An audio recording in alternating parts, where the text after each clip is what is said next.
Hola jóvenes, a solicitud de varios de ustedes he tomado la decisión de realizar un nuevo ejemplo de sistema por unidad. Me pidieron que fuera un problema más pequeño y que fuera orientado de otra manera. Bueno, en ese contexto tengo presente acá un sistema eléctrico de potencia que está alimentando un conjunto de cargas a 66 kilovoltios. Es muy común en algunas zonas, ¿cierto?, comprarle energía directamente al sistema de transmisión cuando las cargas son muy altas, sobre todo en la zona norte de nuestro país. Entonces, pensemos lo siguiente. Pensemos que son un grupo, ¿cierto?, de técnicos en electricidad de cierta casa de estudios, o un grupo o un ingeniero recién egresado, ¿cierto?, de una casa de estudios con logo azul, ¿cierto?, donde antes eran bastante buenos y ahora se pueden decir varias cosas. Bien, entonces, necesitan verificar si las mediciones que tienen en la barra B2 son correctas y están tomando mediciones con diferentes tipos de instrumentos, obviamente no con un multitester, ¿cierto? Y quieren verificar los valores que tienen. Yo se los voy a dar, ¿cierto? Por el momento porque necesitamos determinarlos. Entonces, se le ocurre y el jefe le dice, pero los valores de la barra cero los tenemos acá y estos ya están calibrados y sabemos que los instrumentos que están ahí nos arrojan los resultados correctos. Entonces, estimado junior, aprendiz, ¿cierto? ¿Me puedes determinar los valores teóricos que deberían existir en estas condiciones las barra 2? Y así el ingeniero senior o su superior directo los corrobora, ¿cierto?, con los resultados reales. Y entonces, ustedes dicen, ya no hay problema, lo cargo en el ETAP. Y justo andaban en terreno, ¿cierto? Y abren su computador y se dan cuenta que la licencia de ETAP expiró. O están en una zona donde no hay cobertura, o no pensaban que le iba a tocar hacer ese ejercicio. Bueno, hace 50 o 60 años atrás no existían los programas, ¿cierto? Y esto había que resolverlo a mano. Entonces, es aquí porque estamos. Entonces, vamos a determinar a través del modelo por unidad, ¿cierto?, cuánto valen los voltajes en la barra de B2 a partir de estos datos iniciales que nosotros tenemos acá. Entonces, tenemos que el sistema eléctrico de potencia, ¿cierto?, alimenta el sistema con un voltaje de 125.2 kilovoltios presentes en la barra cero y que él está suministrando una potencia de 45 MVA a un factor de potencia de 0.9. Esta energía es enviada hacia usted a través de una línea de transmisión, ¿cierto?, de 125 kilovoltios, voltaje nominal, con una resistencia de 50 ohmmetros.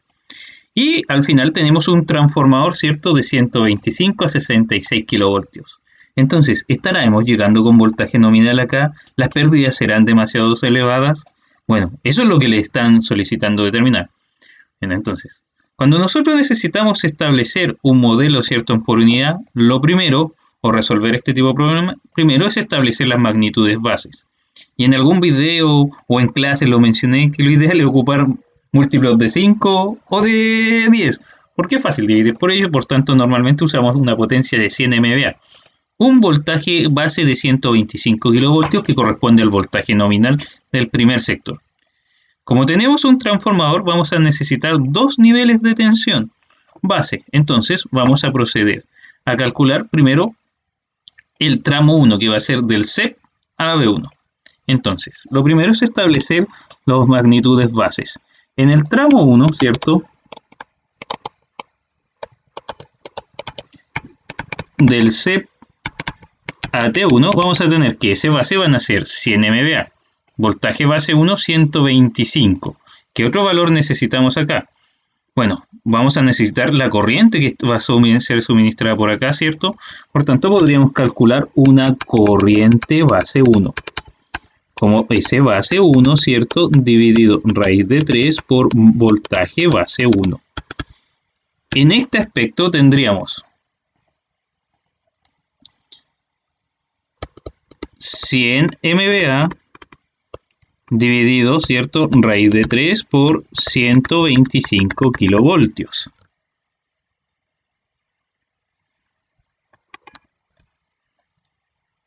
lo que es igual a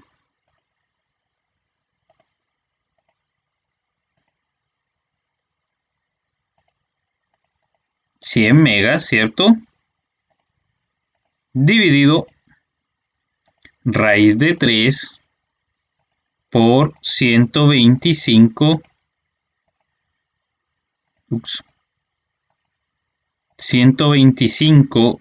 kilovolt nos da un valor de corriente de 461.8 amperes. 461.8 amperes. ¿Qué otra magnitud vamos a necesitar? Bueno, en este extremo tenemos una línea, por tanto también vamos a necesitar una Z base. ¿Cómo se calcula Z base? 1, ¿cierto? Va a ser nuestro voltaje base 1 al cuadrado dividido S base. Y en este caso la S base, ¿cierto? Es la misma para cualquier extremo, por tanto es nuestra referencia, así que en realidad agregarle el sufijo 1 es innecesario.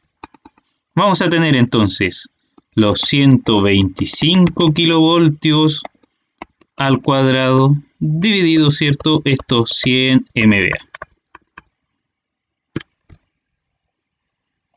Vamos acá. Paréntesis, ¿cierto?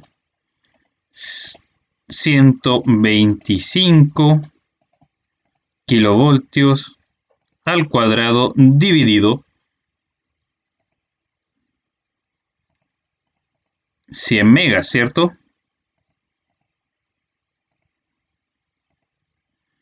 156.25. 156.25 ohmios.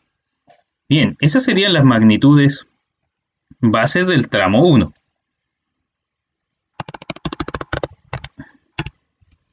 Vamos por el tramo 2. ¿Qué sería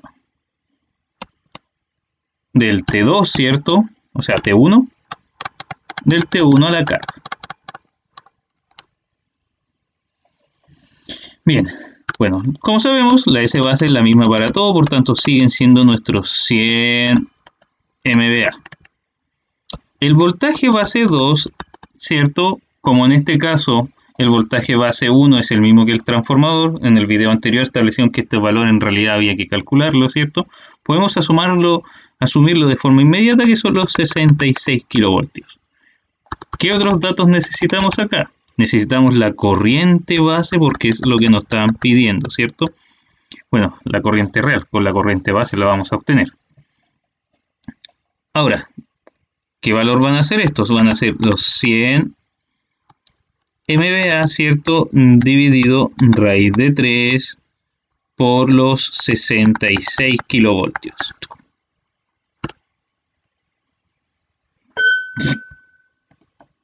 Ups, perdón.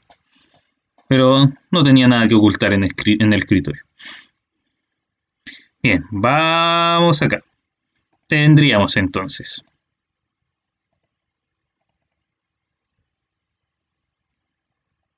100 megas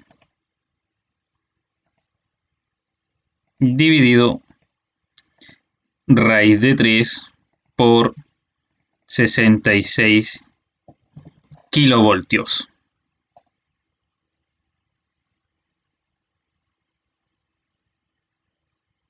Perdón, estaba revisando que estaba grabando. De repente me pasa que hablo y no grabo. Ups.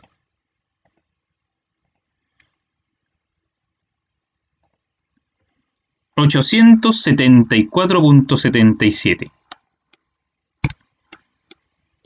Entonces estamos calculando la corriente base 2, 874.77.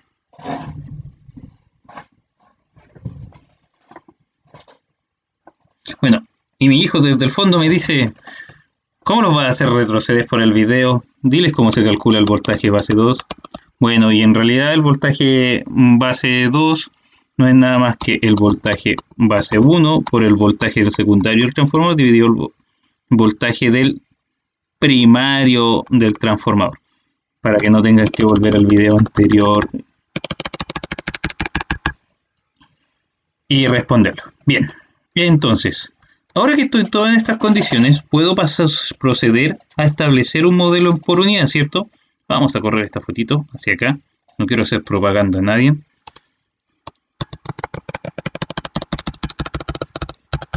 Aunque mis estudiantes creo que con los comentarios se sentirán identificados. Bien, vamos acá. ¿Cómo traspaso este modelo? Bueno, en realidad el CEP, ¿cierto? No pasa a ser nada más que una fuente con una impedancia interna que en esta ocasión no se va a ocupar porque voy a partir desde la barra B0. Ahora, si estuviera haciendo un estudio de cálculo de cortocircuito, sí necesitaría conocer la impedancia del CEP. Y normalmente cuando uno quiere sacar la Z de un CEP,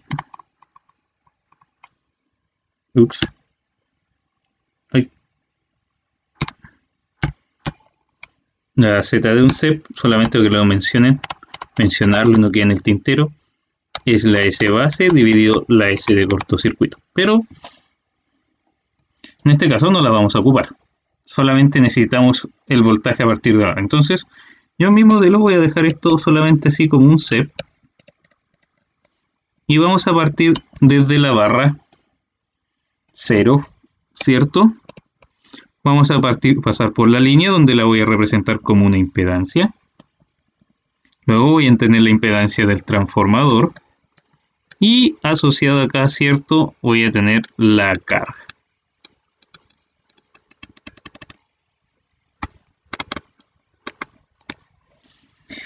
Bien, entonces, vamos a ir calculando primero, vamos a calcular la Z de la línea en Q. Esta viene dada por la reactancia real, ¿cierto? Dividido la Z en Q.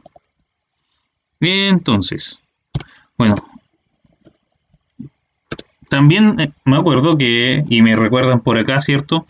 De que, ¿por qué consideramos los sistemas eléctricos de potencia por unidad solamente la parte inductiva y no la parte resistiva? Bueno, lo que pasa es que el valor inductivo es mucho más elevado que la parte resistiva, por tanto se tiende a despreciar los valores.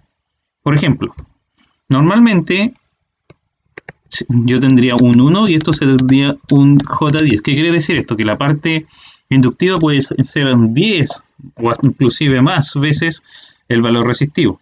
Entonces, si yo activo el modo complejo de esto y me voy y la configuro en polares y hago esta suma, yo tendría 1 más 10i. 10,05. En términos prácticos, 10. Se genera un pequeño margen de error, pero simplifica los cálculos. No es nada más que por eso. Por eso tendemos a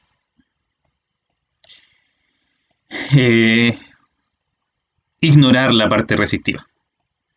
Y eso por eso es muy común que uno dice la Z de la línea en Q y anota solamente la parte imaginaria, como que no tuviera resistencia, pero es una impedancia altamente inductiva. Bien, y esta viene dado por la Z de la línea real, ¿cierto? Dividido la Z base, en este caso la 1. Tendríamos la Z, ¿cierto?, de la línea en Q, serían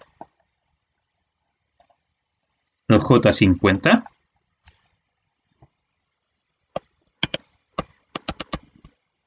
dividido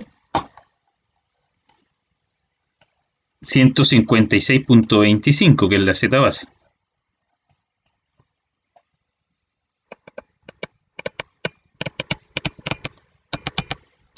Esto es ohm, esto es ohm. Y estos valores se cancelan. Recuerden que las magnitudes en por unidad son magnitudes adimensionales. Vamos aquí a la calculadora, ¿cierto? 50 dividido 156.25. La J se sobrevive, ¿cierto? J 0.32 y esto está en Pu. Bien, entonces vamos hacia acá arriba y nosotros ponemos el valor óhmico J 0,32. Ahora nos falta la impedancia del trafo. Ahora, recordemos que los transformadores traen su valor de impedancia en los datos de placa, pero esos valores vienen en base propia. ¿Qué quiere decir esto? Que ese 8% corresponde a un valor en por unidad si yo ocupara de base los 50 MVA y los 125 kilovoltios. Pero mi sistema base está usando una potencia mayor, 100 MVA. Por tanto, tengo que hacer un cambio de base. Entonces aquí estamos calculando la impedancia de la línea. Z de la línea en Pu. Ahora necesitamos la Z del trafo en Pu. Y para eso vamos a tener que hacer un cambio de base. Vamos a tener que la Z del trafo en Pu nueva va a venir dado por la Z en Pu antigua, o en porcentaje, como le quieran aparecer, ¿cierto? Y digo, la S base del sistema nueva, ¿cierto? Por la S nominal de nuestro transformador, que sería la S base antigua, por voltaje nominal del transformador, que sería el voltaje base antiguo, dividido el voltaje base actual, ¿cierto? Y todo esto al cuadrado. En esa condición tendríamos que la Z de nuestro trafo en Pu quedaría en J 0,08 por 100 dividido 50. Son MVA, pero MVA con MVA se van, ¿cierto? Y no es necesario anotarlo, pero marquémoslo. Se cancelan, ¿cierto? Por 125 kilovoltios, que es el voltaje base de mi sistema, ¿cierto? Dividido el voltaje base, que en esta condición son iguales, ¿cierto? Kilovoltios. Todo esto elevado al cuadrado, pero esto se va y da 1. Entonces me queda 100 dividido 50 y eso da 2, ¿cierto? Entonces tenemos que la Z del trafo en Pu, ¿cierto? Nos va a quedar J 0.16. Ahora, si no me creen, 0.08 por 2, ¿cierto? Bien, vamos acá. Pu. Tengo los valores en por unidad de todo mi sistema. Al menos a lo que impedancia se trata. Pero mi sistema termina ahí. No, para poder resolver este sistema necesito pasar todas las magnitudes que yo tengo por unidad. Por tanto, vamos a calcular la S suministrada en por unidad. La S suministrada en por unidad corresponderá a la S real dividido la S base. En este caso serían los 45 MVA dividido los 100 MVA, ¿cierto? Bien, voy a hacer caso a la voz interna que dice con la calculadora para que me crean.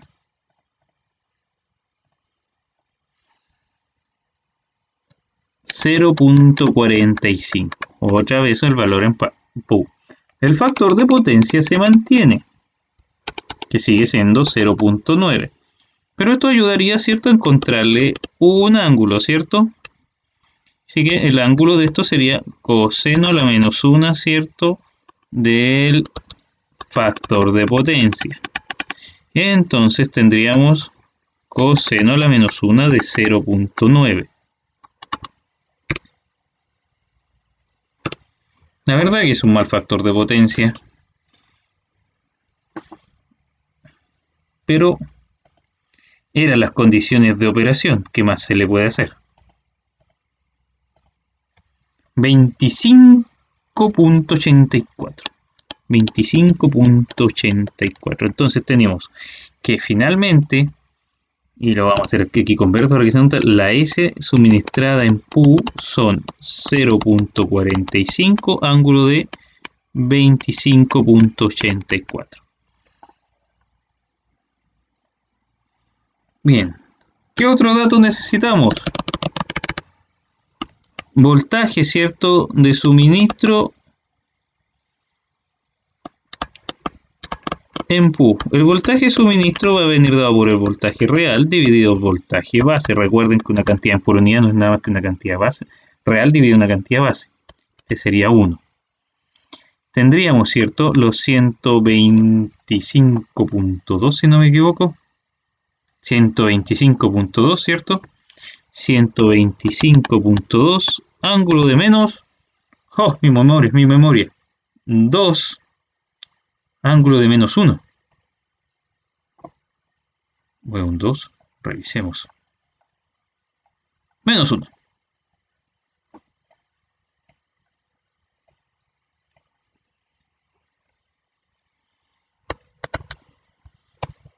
Dividido 125. Vamos a ver qué valor tenemos.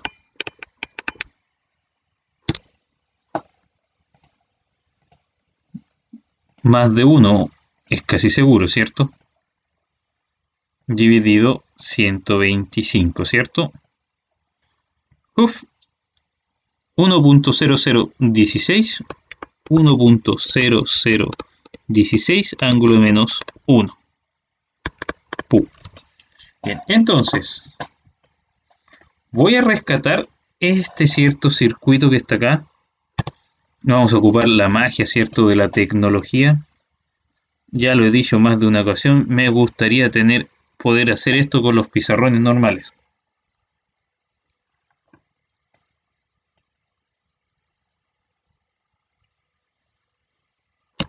Entonces tenemos aquí nuestro modelo por unidad y vamos a ir ahora recién a resolver nuestro problema, ¿cierto? Que es saber cuánto, es saber cuánto voltaje y corriente está llegando acá al sistema. Entonces, ¿qué tenemos nosotros? Tenemos que el voltaje, ¿cierto?, de suministro en la barra 0 en por unidad vale 1.016, ángulo de menos 1, ¿cierto? Y que la potencia de suministro, ¿cierto?, son 0.45, ángulo de 25.84. Bien, entonces, ¿qué es lo que sucede? Es cierto que en magnitudes reales en este sistema las corrientes en estos dos extremos son diferentes por culpa del transformador. Pero en por unidad la corriente que circula por todo el sistema es la misma porque el sistema está en serie. Por tanto, si yo calculo la corriente en por unidad que tengo en la barra 0, ¿cierto?, saliente de la barra 0, será la misma corriente que tengo en la carga. Primer punto resuelto. Luego, si ustedes se fijan, como es un circuito en serie, si yo calculo la caída de tensión que se va a producir en estos extremos con la misma corriente, ¿cierto?, que está siendo suministrado, voy a poder restársela a la barra 0, ¿cierto?, y obtener el voltaje que voy a tener en la barra 3, ¿cierto?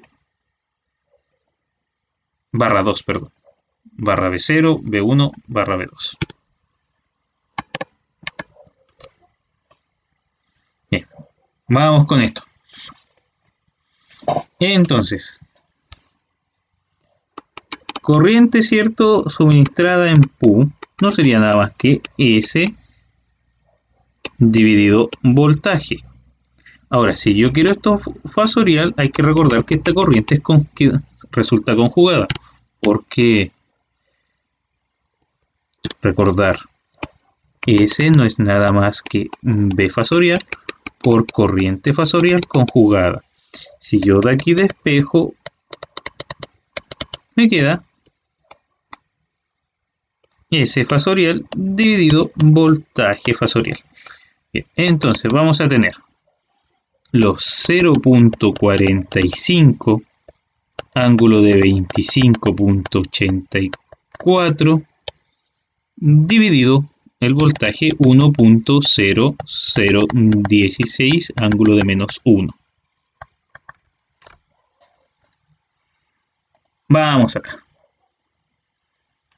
Entonces tenemos 0.45 ángulo de 25.84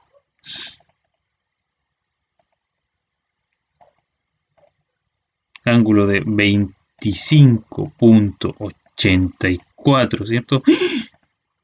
No, esta calculadora se le están acabando las pilas. Ya, 0.45 ángulo de 25.84 dividido, por seguridad, ¿cierto? 1.0016 ángulo de menos 1. Bien, entonces tenemos siempre 4 decimales por lo menos. 0.4492 ángulo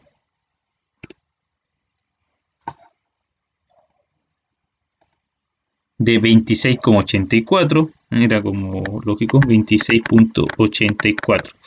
Pero esto está conjugado, ¿cierto? Si yo quiero la corriente sin conjugar, ¿cierto? Tengo que invertirle el ángulo a la corriente. Por tanto, en realidad tengo, y lo vamos a hacer por acá, ¿cierto? El resultado final de nuestra corriente. La corriente de nuestro sistema, ¿cierto? Va a ser C fasorial sin conjugar 0.4492 ángulo de menos 26.84 en punto. Tengo la corriente que está siendo suministrada. Ahora necesito encontrar el voltaje. Bueno, aquí hay una caída de tensión. ¿Cómo se calculan las caídas de tensión? Siempre ha sido Z por I, ¿cierto? Bien, vamos acá.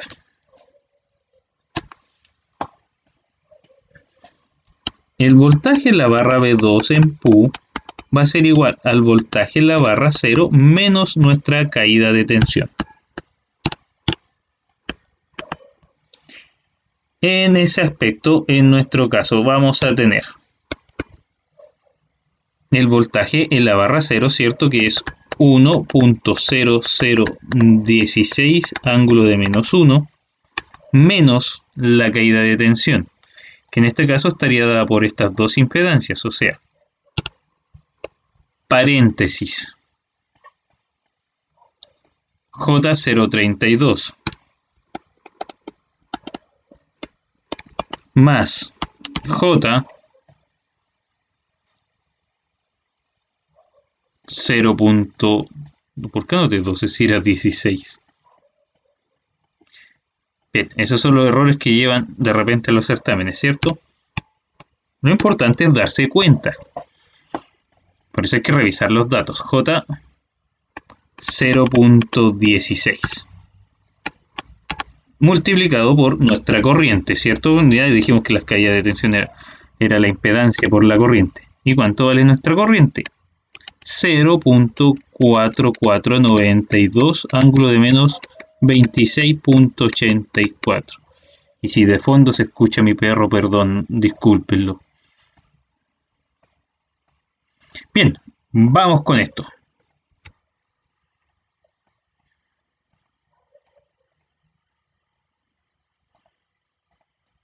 (1.0016 ángulo de menos 1 menos, ¿cierto? Paréntesis 0.0, no, 0 de más, ¿cierto? 32i más 0.16 i por 0.4492 chip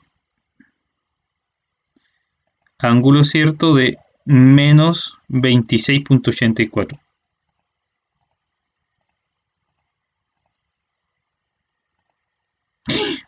Error matemático.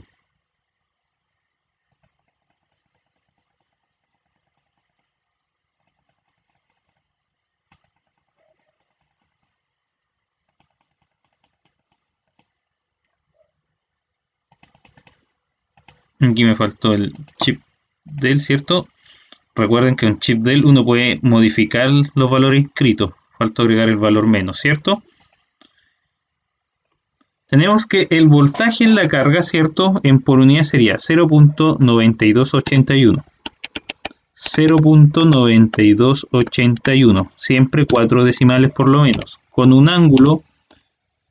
Pasé a apagarla, perdón. No, si era para recordar que los resultados se guardan, ¿cierto? Chip es igual ángulo de menos 13.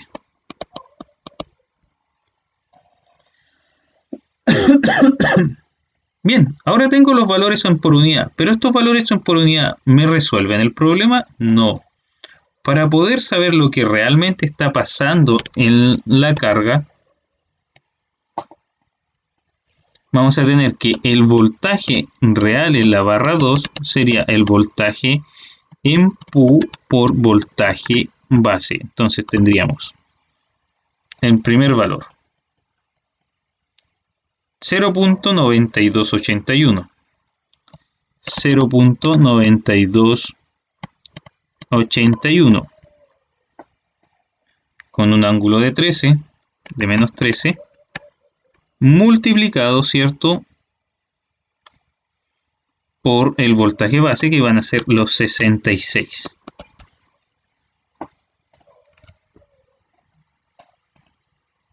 Vamos a tener 0.9281 ángulo de menos 13, aunque al multiplicar por un escalar, ¿cierto?, él debe mantenerse.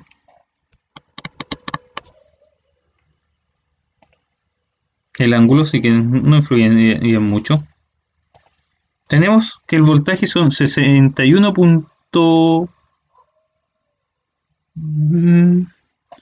61. ¿Cómo redondamos esto? 256. 255. 255 kilovoltios. No son los 66. Hay una caída de tensión importante ahí en el proceso. ¿Cómo se podrá compensar? Ya eso es materia para otro video. Pero me huele que podríamos mejorar un poco el factor de potencia. Revisemos esto. Ya, vamos a ver ahora la corriente en la carga, ¿cierto? Que sería nada más que la corriente en Pu de nuestro sistema por la corriente base correspondiente. En este aspecto, ¿cierto?, la corriente en por unidad son los 0.4492 ángulo de de menos 26.84 por la corriente base. En este caso sería la corriente base 2. Y ese valor corresponde a... Lo calculamos acá, ¿cierto? Magnitudes base 874.77. 874.77.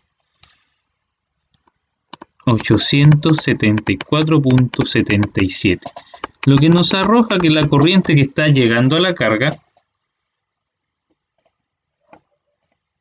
son 0.4492 ángulo, ¿cierto?, de menos 26.84 por la corriente base, ¿cierto?, de 874.77.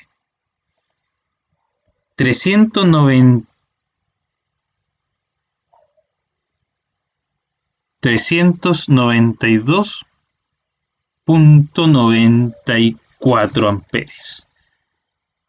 392.94 amperes con ángulo de menos 26.84. Entonces acá tenemos los valores asociados al voltaje presente en la carga, que era lo que le está pidiendo, ¿cierto?, el ingeniero senior al técnico, ¿cierto?, o al ingeniero, ¿cierto?, en aprendizaje, verificar. Luego estos valores los contrarrestará con los valores que realmente midieron los instrumentos y dirá si los instrumentos están marcando la verdad. Aunque extraoficialmente los instrumentos decían que el sistema estaba bien, pero en fin. Ahora, solamente para molestar, ¿qué pasaría si yo quisiera encontrar la corriente suministrada real? Bueno, sería lo mismo. La corriente en Q por la corriente base, pero en esta vez sería la corriente base 1. Por tanto, sería 0.4492, ángulo de menos 26.84, pero por esta vez una corriente base de 461.8.